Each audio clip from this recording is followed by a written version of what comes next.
Hi friends, ఈరోజు ఈ వీడియోలో మహాశివరాత్రి కానుకగా రేషన్ కార్డు ఉన్న కుటుంబాలకు వచ్చిన 3 శుభవార్తల గురించి పూర్తిగా క్లియర్గా రూల్స్తో సహా వివరంగా చెప్పబోతున్నాను.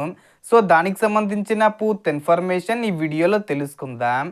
అండ్ వీడియో మీద నచ్చితే లైక్ చేసి షేర్ చేసి సబ్స్క్రైబ్ చేసుకోండి ఫ్రెండ్స్. సో ఏమాత్రం లేట్ చేయకుండా వీడియోకి వెళ్ళిపోద్దాం.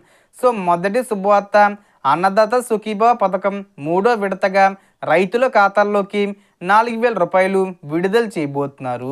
దీంతో పాటు పీఎం కిసాన్ పథకం 22వ విడత కింద మరో 2,000 రూపాయలు కూడా కలిపి మొత్తం 6,000 రూపాయలను ఈ ఫిబ్రవరి 20 తేదీలోపే, అంటే ముందు తేదీల్లోనే విడుదల చేయాలని ప్రభుత్వం నిర్ణయం తీసుకుంది.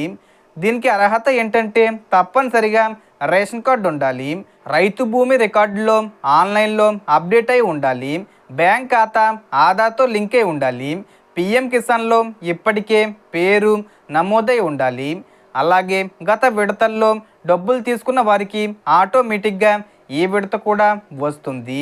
భూమి వివరాల్లో లేదా ఈకేవీసీలో సమస్య ఉంటే డబ్బులు నిలిపివేయబడతాయి. కాబట్టి ముందుగా అందరూ సరి చేసుకోవాలి. ఇక రెండో శుభవార్త, తల్లికి వందనం పథకం.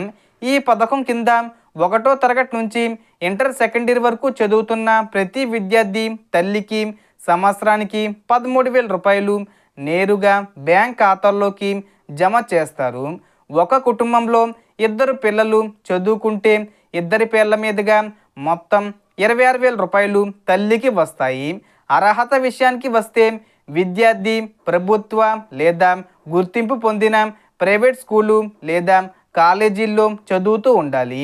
హాజరు తప్పనిసరిగా ఉండాలి. తల్లి పేరు రేషన్ కార్డులో ఉండాలి. బ్యాంక్ ఖాతా ఆధార్తో లింకే ఉండాలి. గత విడతలో అర్హత ఉన్న టెక్నికల్ సమస్య వల్ల డబ్బులు పడని వారికి కూడా ఈ ఫిబ్రవరి 20 తేదీలోపే పెండింగ్ అమౌంట్ విడుదల చేయబోతున్నారని స్పష్టంగా చెప్పారు. ఇక మూడో శుభవార్త, మహిళలకు సంబంధించి చాలా కీలకమైనది. ఎన్నికల సమయంలో హామీ ఇచ్చినట్టుగా 18 సంవత్సరాల నుంచి 59 సంవత్సరాల మధ్య వయసున్న మహిళలకు ఆడబిడ్డ పథకం కింద సంవత్సరానికి 18,000 రూపాయలు ఒకేసారి విడుదల చేయడానికి ప్రభుత్వం పూర్తి ఏర్పాట్లు చేస్తుంది. ఇది కూడా మహాశివరాత్రి సందర్భంగా ఫిబ్రవరి 20 లోపే అమలు చేసే దిశగా ప్రణాళికలు జరుగుతున్నాయి. ఈ పథకం కోసం మహిళ తప్పనిసరిగా రేషన్ కార్డు కలిగిన కుటుంబానికి చెందాలి. వయసు ఆధార్లో సరిగ్గా నమోదై ఉండాలి.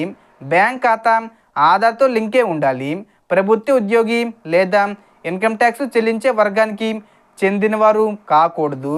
ప్రస్తుతం ఈ పథకం అమలుకు సంబంధించి లబ్ధిదారుల జాబితా సిద్ధం చేసే పనిలో అధికారులు ఉన్నారని సమాచారం. సో మొత్తం ఇన్ఫర్మేషన్ ది ఫ్రెండ్స్. మీకు ఈ వీడియో నచ్చితే లైక్ చేయండి, షేర్ చేయండి అండ్ సబ్స్క్రైబ్ చేసుకోండి. Thanks for watching.